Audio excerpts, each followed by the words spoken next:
Sir வணக்கம். Urapakkam Raghavan real எஸ்டேட்லேருந்து பேசுகிறேன். அதாவது வண்டலூர் டு வடப்பை உரகடம் வாலாஜாபாத் போகிற ரூட்டில் ரூபி டவர்ஸ்னு ஒரு 15 மாடி கட்டடம் இருக்குது. கரசங்கால் வில்லேஜ், மண்ணிவாக்கம் வில்லேஜ்லேயும் வரும். அதில் ஒரு கார்னர் பிளாட்டு 40க்கு 70, 2800 சதுர அடி, நார்த் ஈஸ்ட் கார்னர். மொத்தமாக எடுத்துக்கிட்டாலும் சரி தான். ஸ்கொயர் ஃபீட் ரேட் 2600 ரூபா, ஒரே விலை தான். North east corner. அதை 3 இதாக பிரிச்சிருக்காங்க. 23க்கு 40, 23க்கு 40, 24க்கு 40.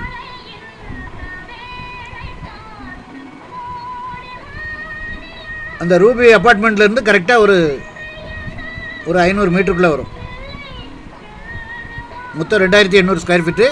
பிரிச்சும் கொடுப்பாங்க. 23க்கு 40, 23க்கு 40, 24க்கு 40. ஸ்கொயர் ஃபீட் ரேட்டு 2600 ரூபா வரும். ஃபோன் பண்ணிட்டு வாங்க. கேஷ் வச்சு பண்ணணும். நல்ல குடி தண்ணி வசதி உள்ள இடம். உங்களுக்கு எனி டைம் அந்த மெயின் ரோட்டுக்கு வந்துட்டிங்கன்னா எனி டைம் ஸ்ரீபெரும்புதூர், படப்பை, தாம்பரம், வாலாஜாபாத், உரகடம், செங்கல்பட்டு எல்லா ஊருக்கும் போகிற பஸ்ஸு அந்த வழியே வரும்.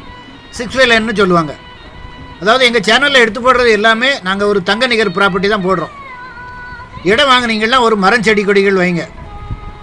அதாவது இப்போ அமெரிக்காவில் ஒரு வாரத்துக்கு முன்னாடி கிட்டத்தட்ட ஏகப்பட்ட இடங்கள் அந்த புவி வெப்பமயமானதுனால அந்த காடுகள்லாம் தீப்பிடிச்சு எரியுது. எல்லா மரத்தை எல்லாம் கம்ப்ளீட்டாக வெட்டிடுறாங்க. மரம், செடி, கொடிகள். இப்போ நம்ம கவர்மெண்ட்டில் கூட நிறைய ஃபாரஸ்ட் ஏரியா எதுக்காக வச்சுருக்காங்கன்னா, எல்லா ஏரியாவிலையும் ஃபாரஸ்ட் ஏரியான்னு ஒதுக்கியிருப்பாங்க. அதுக்குள்ளே யாரும் உள்ளே போக முடியாது.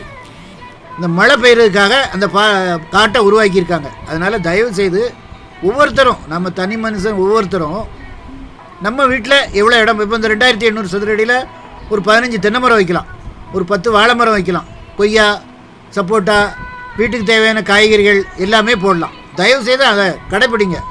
என்கிட்ட இல்லை, யார்கிட்ட இடம் வாங்கினாலும் ஒரு மரம், செடி, கொடிகள் கண்டிப்பாக வைங்க. மரங்கள் ஆக்சிஜனை வெளியிடுது. கார்பன் டை ஆக்சைடை உள்ளே எடுத்துக்கிட்டு ஆக்சிஜனை வெளியிடுது. அது நமக்கு ரொம்ப நல்லது. ஒரு வேப்ப மரம் வைங்க. அதாவது நாங்கள்லாம் எங்கள் வீட்டில் ஊர்லேருந்து பனங்கொட்டை கொண்டு போட்டோம். அது இங்கே உள்ள மாடுகள் எல்லாம் மேய்ஞ்சிட்டு போயிடுது. நீங்கள் அந்த மாதிரிலாம் போட்டிங்கன்னா வருங்கால சந்ததியினரை நம்ம வாழ வைக்கிறதுக்கு ஒரு சந்தர்ப்பம் கிடைக்கும்.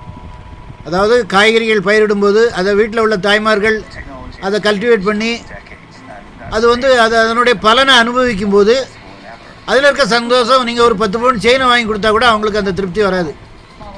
அவங்களுக்கு ஒரு எக்ஸசைஸ் மாதிரி இருக்கும். நோய் நொடி வராது.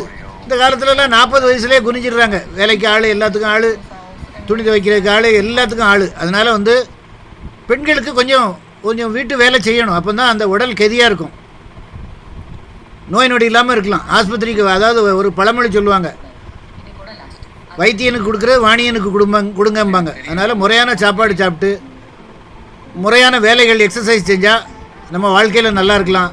அந்த காலத்தில் உள்ளவங்கெல்லாம் 100 வயசு, 110 வயசு வரைக்கும் இருந்தாங்க. ஒவ்வொருத்தரும் 10 பிள்ளைகள், 12 பிள்ளைகள் பார்த்தாங்க. இப்போ ஒன்றுக்கே உங்களுக்கும் ஒரு குழந்தைன்னு ஒரு பாட்டு வருது. வேதனைப்படக்கூடிய விஷயம், சிரிக்கிற விஷயம் இல்லை. அதனால் இடம் பார்க்கணுன்னா ஒரு அட்வான்ஸோடு வாங்க, ஃபேமிலியோடு வாங்க. எங்கிட்ட நிறைய ப்ராப்பர்ட்டிஸ் இருக்குது. நாங்கள் ஒரு நியாயமான விலையில் பண்ணி கொடுத்துட்ருக்கோம். 18 வருஷமாக அந்த தொழில் பண்ணுறோம். சேனலை சப்ஸ்கிரைப் பண்ணுங்கள் சார். அப்போ தான் நோட்டிஃபிகேஷனில் உங்களுக்கு எல்லா ப்ராப்பர்ட்டியும் வரும். என்று உங்கள் அன்புடன் ராகவன் ரியல் எஸ்டேட். நன்றி, வணக்கம்.